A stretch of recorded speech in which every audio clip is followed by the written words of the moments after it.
com muita gratidão que eu chego até você para mais um encontro devocional. Jesus é maravilhoso. É sempre uma grande alegria compartilhar essa palavra gloriosa. E à medida que você ouve essa palavra, vai deixando a paz do Senhor Jesus invadir o teu coração e a tua alma. Vai deixando aos pés do Senhor toda a preocupação, porque Ele tem cuidado de você e da sua casa. A palavra que eu quero compartilhar neste momento está em 1 Reis, no capítulo 17.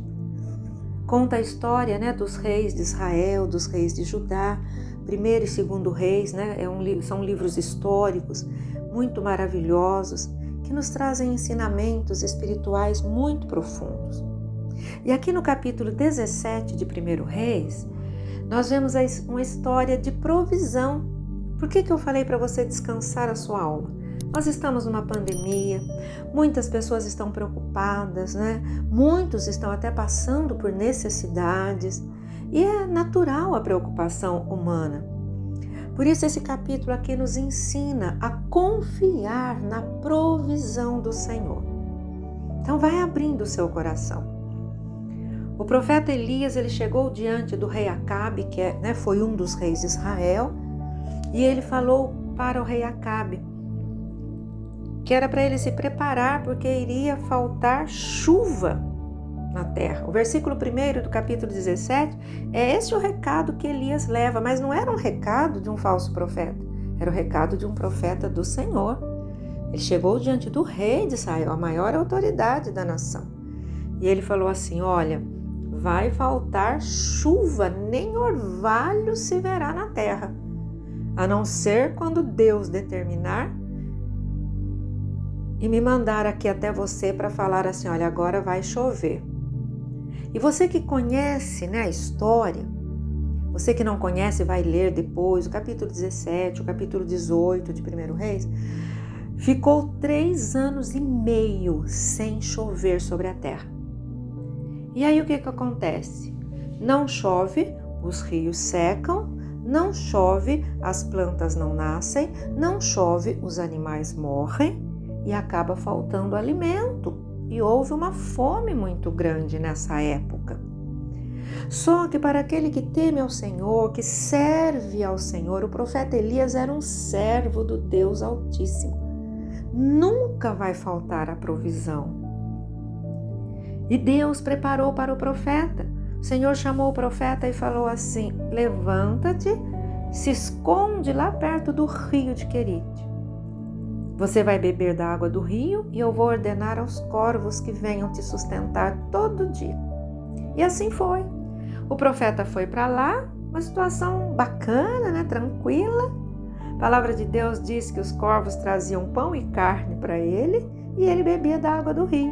Numa época de seca, isso era o suficiente. Mas no capítulo 17, no versículo 7, diz assim que passado alguns dias o ribeiro secou porque não chovia sobre a terra. Ei, aí eu já chamo a tua atenção. O que fazer quando o ribeiro seca? O que fazer quando você conta com uma possibilidade e de repente ela se desfaz?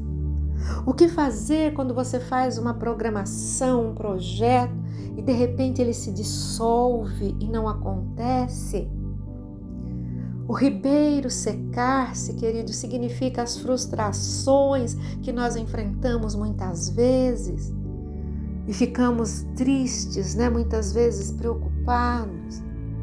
Só que a palavra continua a mesma para aquele que serve ao Senhor, que teme ao Senhor, nunca vai faltar provisão. E Deus chamou Elias e falou: Elias, não se preocupe, o ribeiro secou, não precisa perder o sono por causa disso, não. Eu já preparei alguém para te sustentar. E você pode pensar assim, que Deus preparou alguém rico, alguém que tinha um reservatório de água no quintal. Não.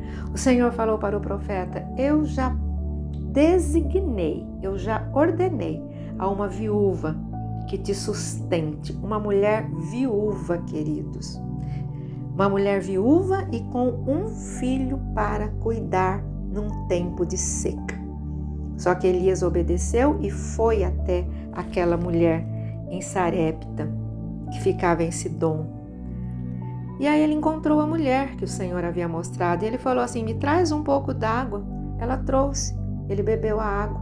A água era artigo de luxo, né? Ela trouxe um pouquinho de água, ele bebeu.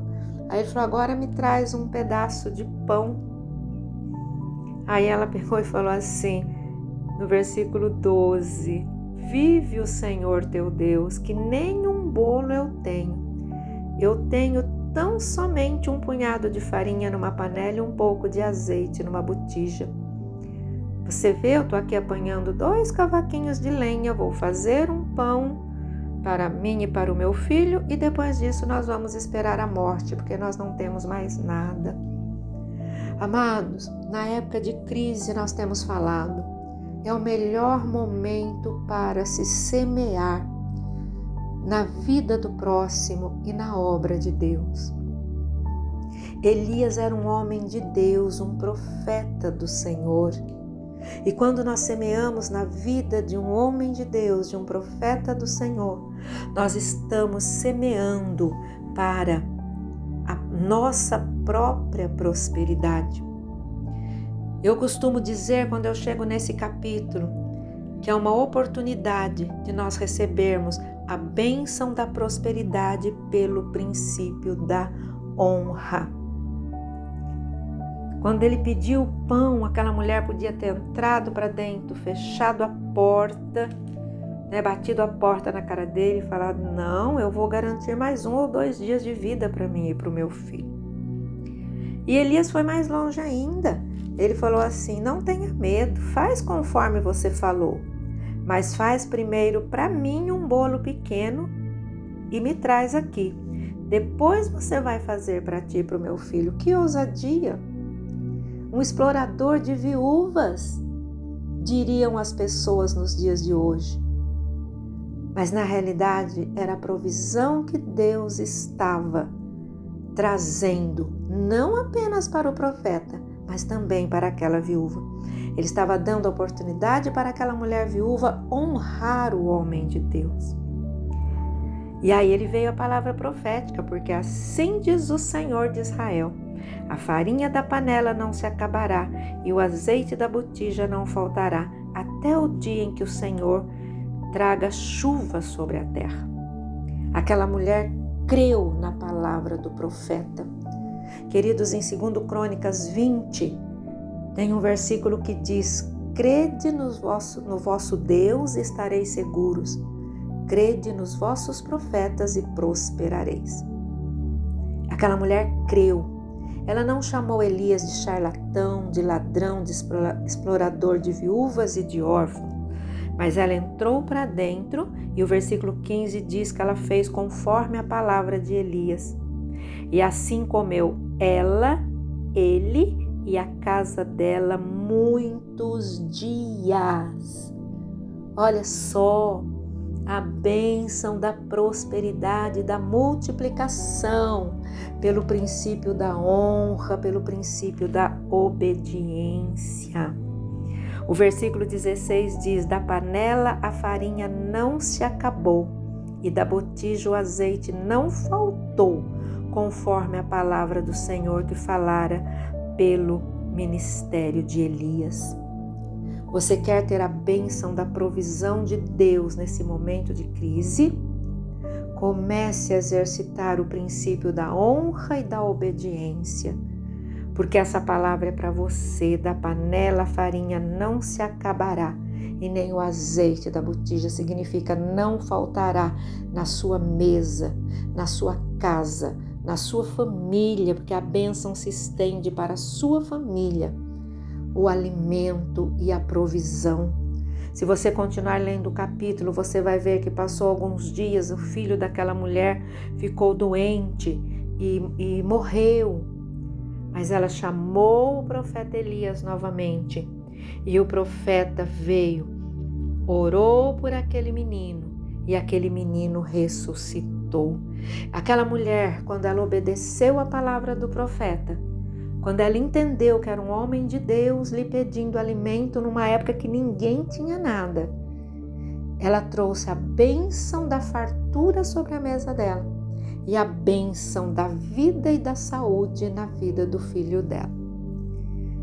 Então, neste momento que você ouve, leia todo o capítulo 17, se quiser ler o 18 também, a sequência, né, da história da seca e da chuva.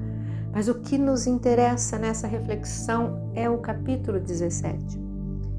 E diga para o Senhor: eu vou semear na tua obra, na tua casa, na vida dos profetas, na vida do meu próximo, porque eu sei que o Senhor é um Deus de provisão e que age na vida daquele que exercita a misericórdia em tempos de crise, porque é uma semeadura que não fica sem uma boa colheita.